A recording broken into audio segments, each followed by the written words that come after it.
Thank you, Polly. Now, I was lucky enough to attend the Formula One in Austria this weekend, where I was surrounded by around 300,000 racing fans from all over Europe. Holland, Austria, Germany, so on and so on. F1 cars aside, there was plenty of beer, loads of music and many very, very drunk people indeed, not least me on Saturday night. But one thing that caught my eye was how generally, I guess, well-behaved and friendly everyone was. Lots of Dutch Max Verstappen fans told me how much they admired the UK for Brexit and how one day they'd hoped they'd follow suit. But the key takeaway was the levels of civility. No aggro, no problems, and everyone, crucially, cleaning up after themselves. That was a stark contrast to back in the UK, however, where the Great Unwashed of Glastonbury were making a mockery of themselves yet again. This black rubber dinghy, meant to replicate a small boat that crosses the English Channel on an almost daily basis now, was launched into the crowd during a set by rock band Idols to a song which starts with the lyrics, "My blood brother is an immigrant, a beautiful immigrant." Bristol-based artist Banksy took credit for the stunts, while the band's frontman led an anti-Nigel Farage song during their set, and then, unbelievably, also encouraged the crowd to sing F the King. The King! The King! It's an anti-fascist song. Anti-Farage song. So, Home Secretary James Cleverly today condemned those scenes and accused the crowd and NGO funder Banksy of trivialising the migrant crisis. But there are a bunch of people there joking and celebrating about criminal actions which costs lives. People die. People die in the Mediterranean. They die in the Channel. This is not funny. It is vile. I am determined to break the criminal gangs. We are going after their money. We're going after the boats. We're going after the engines. We are arresting them. I mean, that was bad enough, but it wasn't the end of the weekend's woke shenanigans at Glasgow. Welsh wonder kid turned far-left campaigner Charlotte Church chanted "Free Palestine" during her own performance. She appeared on stage wearing a long red dress and a traditional Arab headdress across her shoulder called a keffiyeh, which has since recently become a symbol of supporting Palestine. Here she is at a previous pro-Palestine march. Meanwhile, Palestinian flags flew liberally throughout Glastonbury over the 5 days, with little to no mention of Israel's biggest atrocity since the Holocaust. Well, that's ironic, don't you think, when you look back to the horrors Hamas committed at the Nova Music Festival on October the 7th, hostages of which, by the way, are still trapped in Gaza today. Live music for me, but not for thee, it seems. And elsewhere, you had to laugh, look at this, when looking at the military-style security protecting the Glastonbury site in Gloucestershire, which this year had a woke new stage celebrating immigration to the UK and declaring no human is illegal. Oh yeah, OK, well hang on a minute then. I thought everyone's welcome, so why have you locked your doors to ticketless strangers in need of a boozy bender? Could it be that you're just a bunch of massive hypocrites, maybe? Talking of which, woke celebs have crawled out the woodwork in recent days, urging people to vote for change when they take to the polls this week. This is DJ Fatboy Slim performing in front of a Labour red backdrop at Glastonbury that said, "Change will only happen if you vote for it." Our would-be Prime Minister, Labour's Angela Rayner, tweeted, "Love it. This proper banger this is from Fatboy Slim." That's the same Fatboy Slim, by the way, who used to live on Millionaires Row in mega-wealthy Hove in East Sussex. And beyond anything else, just look at the state of the place. This is the aftermath of Glastonbury's environmentally conscious, virtue-signalling visitors. Huge, rotting mounds of disgusting rubbish strewn everywhere with not a damn given about who's going to clean up after them. I guess we better introduce some more green taxes to take care of it, eh? Glastonbury used to be the home of counterculture, but let me tell you, there's nothing rock and roll about a bunch of middle-class trust fund babies parroting the latest narrative while totally oblivious to their pathetic hypocrisy.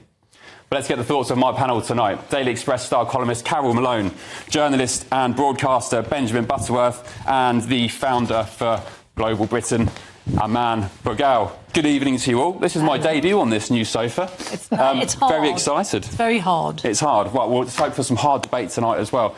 Am I being a bit mean, Carol, on these Glasgow hypocrites? God. The thing is, I can't... I saw James Cleverly there getting very upset and passionate about it. I can't take anything these Glasgow goons I can't take it seriously. You know, they're just so predictable. So, you know, they're part of the establishment now. You know, the last few years, Glastonbury has been like a sing-along for OAPs. You know, we had Diana Ross, we had Paul McCartney, we had the Pet Shop Boys, we have Elton John, all people who are no longer big time. And here they are making political statements all of a sudden. I mean, who gives a stuff what Charlotte Church has to say about anything? The thing is that, you know, I was a bit disappointed in the what do you call him, Banksy's statement there with the thing. Not because of the reasons that Cleverly was outlining, but, you know, Banksy in my head has always been a bit of a rebel, a bit of an innovator.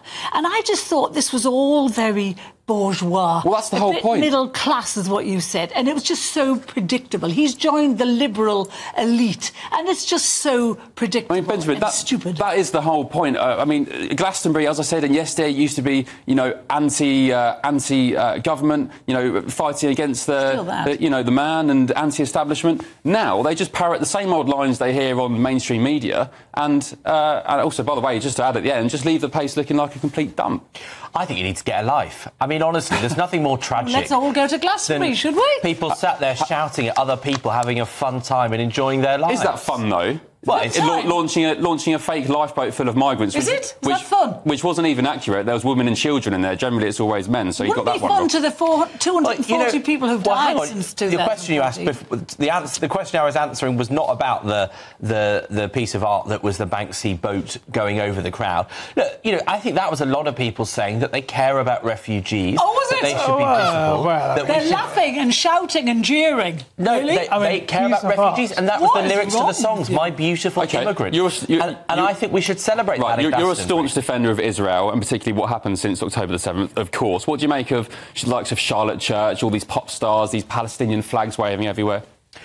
Well, I mean, it's obviously not my conclusion, and I think it's a horrible shame that, given these young people were attacked at a music festival, quite a left-wing music festival in Israel, I think it's a shame that they don't think about it. But look, there were videos of Coldplay on Saturday night, I think it was, and there are Nova flags, Nova being the music festival, right at the front, and there were Israel flags there. But not at Glastonbury, though. Yes, at Glastonbury. I didn't see any. I did. Did you see them, Not Carol? been reported. No, I've not seen it. I did, and they were shared by Israelis in the UK quite proudly. But look, you know, if I were there, I wouldn't want to fly any flag. I'd just want to enjoy the music. Aman, are you a Glasto reveller? Not at all. I think it's a Vogue festival of virtue signalling metropolitan liberal elite preaching to their choir. That's what it is. The bottom line is here that these people are completely out of touch with the rest of British culture. Why do they need to be in touch? They're just people enjoying their lives. You'd think that, you know, it'll be a good cross-section of young British people across the UK. It is not. Well, who do you see there, Benjamin, saying, you know, support the Tories or vote for reform this weekend, or, you know, whatever? Do you think that pro-Tories or pro-Israel people are not people who want to enjoy music? But no one's checking the politics at the door. Well, they obviously are. They've made it about politics. When you've got people like Damon Albarn from Blur, who hasn't had a hit since God was allowed, I'd like to say, we have him say, "Are you pro-Palestinian? Isn't this a terrible war? And why don't we get rid of Joe Biden?" They are making it political. Do you know, the Glastonbury strikes me now as being a bit like the BBC. If you don't follow their mantra, if you don't support Palestine, if you don't support Brexit, all that stuff, you are dead to them. You're just old-fashioned dead, and you shouldn't. No, it's a festival of fringe elements. That's what it is. Not a fringe. It's a festival of fringe elements. That's what it is. And one thing that irks me as well is all these celebrities.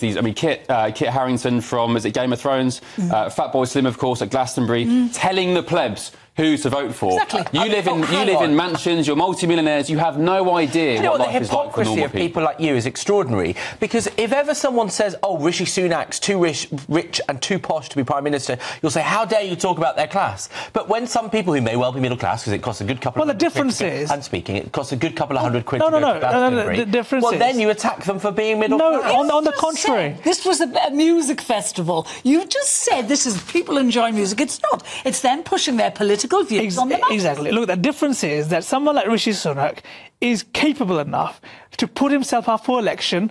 Whether he wins the election or not, that's another matter. Not. No. Well, that's the thing. Whereas these people, they're just preaching. They're preaching to the rest of us plebs. If they want to preach politics, then let them stand for election and see what happens. Well, the hypocrisy is so obvious. First no, it's of all, not. When you say Rishi's too posh, you say, how dare you say that? And then you say, I believe in free speech with no caveats, but not if you're Fat Boy Slim or someone else who's on the left at a festival. Either it's the music they festival. They either have free speech or they don't, right? Do you remember when they were hollering in 2019 for Corbyn? Do you remember? Oh, yes. Corbyn. F the Tories. How fantastic he was. They just kind of latch on to whatever they think is anti-establishment. Well, do you know what? Not realising they look like the Liberal establishment themselves. Well, first of all, Fatboy Slim actually went to school with Keir Starmer, so they've known each other for 50 or 60 years. Kind of says it all. So, you know, it's no wonder that he wants Keir Starmer to be Prime Minister. He's clearly a sound man.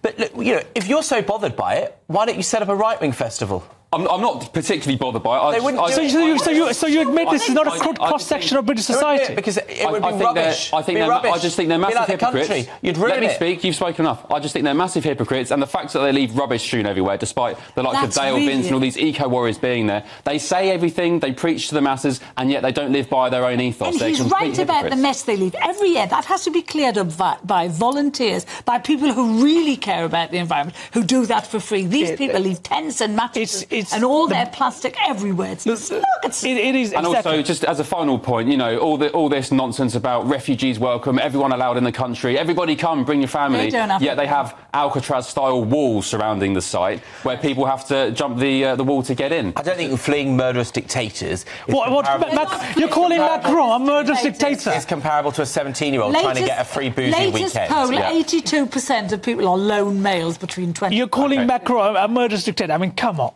Even for you, but. Carol, Benjamin, Aman, thank you very much.